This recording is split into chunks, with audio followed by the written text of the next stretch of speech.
BRICS meeting से ठीक पहले भारत को वीटो पावर देने का ऐलान करके रूस ने खड़ा किया एक नया बखेड़ा।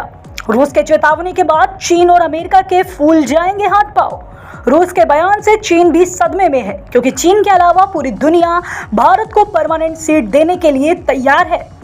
तो क्या ब्रिक्स मीटिंग में मचेगा बवाल और क्या भारत के सामने झुक जाएगा चीन? अगर ब्रिक्स में भारत को वीटो पावर मिल गया तो फिर यूनाइटेड नेशन का क्या होगा? नमस्कार दोस्तों, जेजेएस ग्लोबल अपडेट में आप सभी का स्वागत है। आइए सब कुछ डिस्कस करते हैं विस्तार से।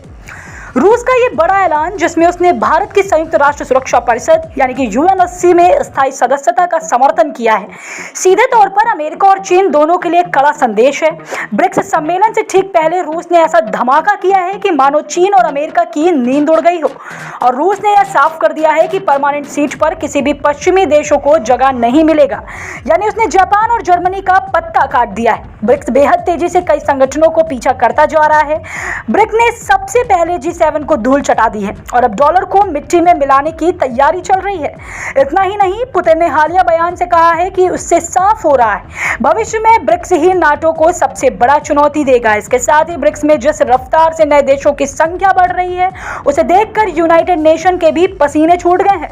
अब जरा सोचिए, अगर समय रहते संयुक्त राष्ट्र ने भारत को स्थायी सदस्यता यानी कि वीटो नहीं दिया तो ब्रिक्स के अंदर भारत वीटो पावर लेकर एक बड़ा खेल बदल सकता है। विशेषज्ञों का मानना है कि अगर भारत ब्रिक्स के भीतर वीटो पावर हासिल कर लेता है और 100 से ज्यादा देशों को ब्रिक्स में शामिल कर लेता है, तो इसका नतीजा यह होगा कि संयुक्त राष्ट्र खुद अस्तित्व के संकट में पड़ सकता है। भारत के पास ग्लोबल साउथ के 125 से ज्यादा देशों का समर्थन है, जो भारत के इशारे पर एक झटके में यूएन को टाटा बाय बाय कर सकते हैं। भारत ने खून पसीना बहाकर ग्लोबल साउथ के देशों की मदद की है, और हाल ही में हमने मॉरिशस को 50 साल बाद उसका द्वीप वापस दिलाया है, जिसे अमेरिका और ब्रिटेन ने 5 दशकों से कब्जा करके बैठा हुआ था। एक तरह से मॉरिशस को ब्रिटेन से संपूर्ण आजादी दिलाने से लेकर भारत ने एक बड़ी भूमिका निभाई है। कोरोना के दौरान भी भारत ने कई जरूरतमंद देश को फ्री वैक्सीन सप्लाई किए थे। इसलिए कहा जा रहा है कि अगर ब्रिक्स के विस्तार में भारत आक्रामक हो गया तो संयुक्त राष्ट्र की प्रासंगिकता और उसकी वैश्विक पकड़ कमजोर हो जाएगी और दुनिया की सत्ता संतुलन एकदम से बदल जाएगा। इसलिए वर्तमान में अगर यूनाइटेड नेशन को अपनी इज्जत और बिल्डिंग बचाकर रखनी है तो उसे यूक्रेन और गाजा युद्ध पर ध्यान न देकर सबसे पहले भारत को वीटो पावर देने का फाइल तैयार करना चाहिए। रूस ने पश्चिमी देशों के साथ साथ चीन को भी लपेट दिया है, जो लंबे समय से भारत को वीटो पावर देने के लिए हाँ नहीं बोल रहा है। रूस यह भी जानता है कि चीन ने धोखे से भारत का वीटो पावर ले लिया था। अब इधर चीन की भी एक बड़ी दुविधा है। अगर चीन ने संयुक्त राष्ट्र में भारत को वीटो पावर देने का विरोध किया तो भारत पश्चिमी देशों के खेमे में जा सकता है, जो ब्रिक्स के लिए बहुत बड़ा झटका होगा। लेकिन रूस चाहता है कि ब्रिक्स की मजबूती बनी रहे, इसलिए उसने ब्रिक्स मीटिंग से ठीक पहले भारत को वीटो पावर देने का ऐलान करके चीन को गंभीर मैसेज दिया है और बता दिया है कि अब नींद से जागने की जरूरत है। एक और, चीन खुद ब्रिक्स में मजबूत स्थिति में है, लेकिन अगर भारत पश्चिमी देशों के साथ चला जाता है तो ब्रिक्स का शक्ति संतुलन पूरी तरह से बिगड़ सकता है। इससे चीन के सामरिक हितों को नुकसान पहुंच सकता है, क्योंकि उसके बाद ब्रिक्स में फिलीपींस, सीरिया, नॉर्थ कोरिया जैसे देश बचेंगे, जिनके दम पर ब्रिक्स ज्यादा कुछ हासिल नहीं कर पाएगा। कहने के लिए सऊदी अरब भी ब्रिक्स में शामिल हो गया है, लेकिन उसे अमेरिका का डर सता रहा है। इसी कारण सऊदी का कहना है कि हमने अभी पूरी मेंबरशिप नहीं ली है। वह अमेरिका के डर के मारे कांपते हुए ब्रिक्स में एंट्री ले रहा है, क्योंकि अगर सऊदी अरब ब्रिक्स में पूरे तरीके से शामिल होता है तो यह अमेरिकी डॉलर को सबसे बड़ी चुनौती होगी, जिसे अमेरिका कभी बर्दाश्त तो नहीं कर पाएगा, और वह सऊदी को मिटाने के लिए पूरी ताकत झोंक देगा। इजराइल ने ईरान, हमास, हिजबुल्लाह का काम तमाम कर दिया है, और अगर सऊदी ने अमेरिका की बात न मानी तो इजराइल का अगला टारगेट सऊदी अरब भी हो सकता है। इसमें किसी का कोई डाउट नहीं होना चाहिए, क्योंकि अमेरिका का सरताज डॉलर है, जिसे वह किसी भी कीमत पर खोने नहीं देगा। लेकिन एक बात स्वीकार करनी होगी कि रूस ने अमेरिका और चीन के सामने दबाव बनाकर यह दिखाया है कि वो भारत का सच्चा दोस्त है। अमेरिका और चीन को एक तरह से चेतावनी दी गई है कि भारत को तुरंत वीटो पावर दी जाए, वरना इसका अंजाम बुरा हो सकता है। यह भारत के लिए रूस की तरफ से एक बड़ा कूटनीतिक समर्थन है। रूसी विदेश मंत्री सर्गेई लावरोव का बयान सीधे तौर पर वैश्विक शक्ति संतुलन में एक बड़ा बदलाव संकेत करता है। रूसी मीडिया से बात करते हुए उन्होंने जिस तरह से वैश्विक बहुमत और समावेश के लिए इसे जरूरी बताया है, वह दुनिया के बड़े खिलाड़ियों के लिए एक स्पष्ट संदेश है कि अब एक नई दुनिया के नियम तय करने का वक्त आ गया। लावरोव ने साफ तौर पर कहा है कि भारत और ब्राजील जैसे देशों को अब तक सुरक्षा परिषद का स्थायी सदस्य बन जाना चाहिए था।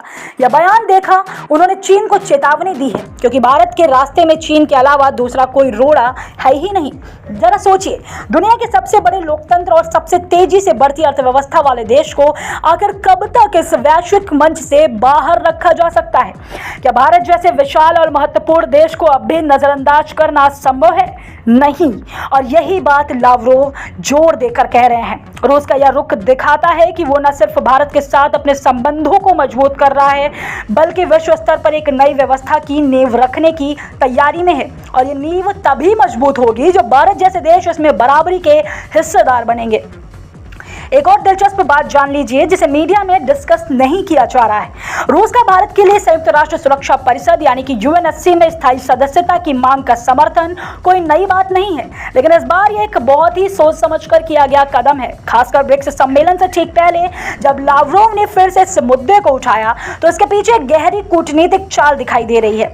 सबसे पहले रूस का यह बयान सिर्फ यूएनएससी में भारत की सदस्यता के समर्थन का मामला नहीं है, बल्कि इसके जरिए रूस भारत के साथ अपने रिश्तों को और भी मजबूत करने की कोशिश कर रहा है, क्योंकि भारत ने हाल ही में अमेरिका से खतरनाक ड्रोन खरीदा है जिसे चीन पर निशाना लगाया जाएगा। इसे लेकर रूस की मीडिया ने कहा था कि भारत का यह अमेरिकी ड्रोन चीन के खिलाफ कारगर नहीं होगा, क्योंकि इसे तो यमन के हुती विद्रोही ही मारकर गिरा देते हैं। तो फिर यह ड्रोन चीन के एडवांस डिफेंस सिस्टम के सामने कैसे टिक पाएगा? रूस की तरफ से दिया गया यह बयान दर्शाता है कि वह भारत को हमेशा अपने करीब रखना चाहता है। रूस नहीं चाहता कि भारत और अमेरिका के बीच कोई बड़ा हथियार डील हो।